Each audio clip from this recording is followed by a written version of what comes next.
নমস্কার, দেখছেন কলকাতা টিভি। আমি সুদীপ্ত রয়েছে আপনাদের সঙ্গে। শুরু করছি সংবাদ সারাদিন। আর প্রথমে যে খবরের দিকে নজর রাখবো, বৃষ্টিতে জলবন্দী স্বরূপনগর এবং বাদুড়িয়া ব্লকের একাধিক গ্রাম। নদীর বাঁধ ভেঙে জল ঢুকেছে গ্রামে। পুজোর মুখে সমস্যায় পড়েছেন স্থানীয়রা। আপনারা দেখতে পাচ্ছেন সেই ছবি। সমস্যায় স্থানীয়রা এবং বৃষ্টিতে জলবন্দী হয়ে গিয়েছে পুরো গ্রাম। নদীর বাঁধ ভেঙে জল ঢুকেছে গ্রামে, সেই ছবি আপনাদের দেখাচ্ছি। স্বরূপনগরের এই ছবি। পুজোর মুখে সমস্যায় পড়েছেন স্থানীয়রা। বৃষ্টিতে জলবন্দী স্বরূপনগর এবং বাদুড়িয়া ব্লকের একাধিক গ্রাম। নদীর বাঁধ ভেঙে জল ঢুকেছে গ্রামে। পুজোর মুখে সমস্যায় স্থানীয়রা। এবং পুজোর আগে যে বৃষ্টির ছবি, যে বন্যার ছবি উঠে এসেছিল, জল যন্ত্রণার ছবি উঠে এসেছিল, সেই ছবি কিন্তু এখনো রয়েছে। অর্থাৎ পুজোর আগেও একই ছবি। এই মুহূর্তে আমাদের সঙ্গে রয়েছেন আমাদের প্রতিনিধি সঞ্জিত চক্রবর্তী। সঞ্জিত, যে ছবি দেখা যাচ্ছে তা একেবারে জল যন্ত্রণার ছবি। কি পরিস্থিতি রয়েছে এখন? দেখো, একেবারে ঠিক। তুমি জানো যে লাগাতার বৃষ্টি, আর অন্যদিকে বিশেষ করে যমুনা, পদ্মা এবং ইছামতি নদীর জল বেড়ে গিয়ে স্বরূপনগর, বাদুড়িয়া এক ব্লকে কিন্তু এখনো জলবন্দী রয়েছে কয়েক হাজার মানুষ।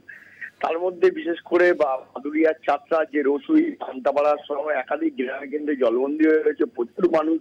কোথাও এক হাঁটু জল, কোথাও কোমর জল। পাশাপাশি কিন্তু স্বরূপনগরের ব্লকের চারঘাট, চাত্রা একাধিক জায়গায় কিন্তু সেখানে মানুষ কিন্তু ত্রাণ শিবিরে আশ্রয় নিয়েছে। পুজোর আগে, অর্থাৎ তুমি জানো এই অমাবস্যা চলছে, ভরা কটালের মরশুম, তার উপরে আবার নতুন করে নিম্নচাপ তৈরি হয়েছে। একে জল নিকাশি হচ্ছে না, তার উপরে জল বেরোতে পারছে না, যার কারণে একদিকে জলবায়ু রোগ যেমন বাড়ছে, অন্যদিকে ডায়রিয়ার প্রকোপও বাড়ছে। পাশাপাশি জল এই সঞ্জিত, প্রশাসনের পক্ষ থেকে কি ভূমিকা নেওয়া হয়েছে?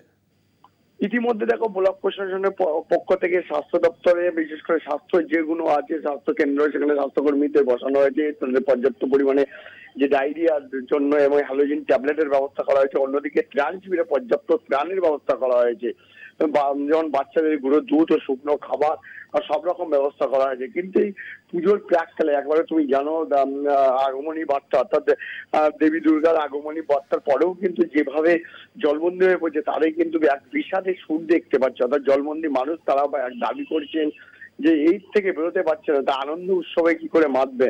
এখনো পর্যন্ত যেভাবে নিম্নচাপের জেরে লাগাতার ওখানে বৃষ্টির জল জলবন্দী হয়ে পড়েছে, তাতে পুজোর মধ্যে তা সেই জল নিকাশি হবে কিনা সেটা কিন্তু তারা একেবারেই জানাতে পারছেন না, বা এতটাই জলবন্দী হয়ে পড়েছে। তার উপরে যে বাজার থেকে শুরু করে পথ ঘাট যেন একেবারে নৌকা চলছে, কোথাও কলার ভেলা, কোথাও ডিঙি নৌকা চলছে। সব নিয়ে গোটা পরিস্থিতির উপর প্রশাসন নজর রেখেছে যাতে দ্রুত জল নিকাশি করা যায়।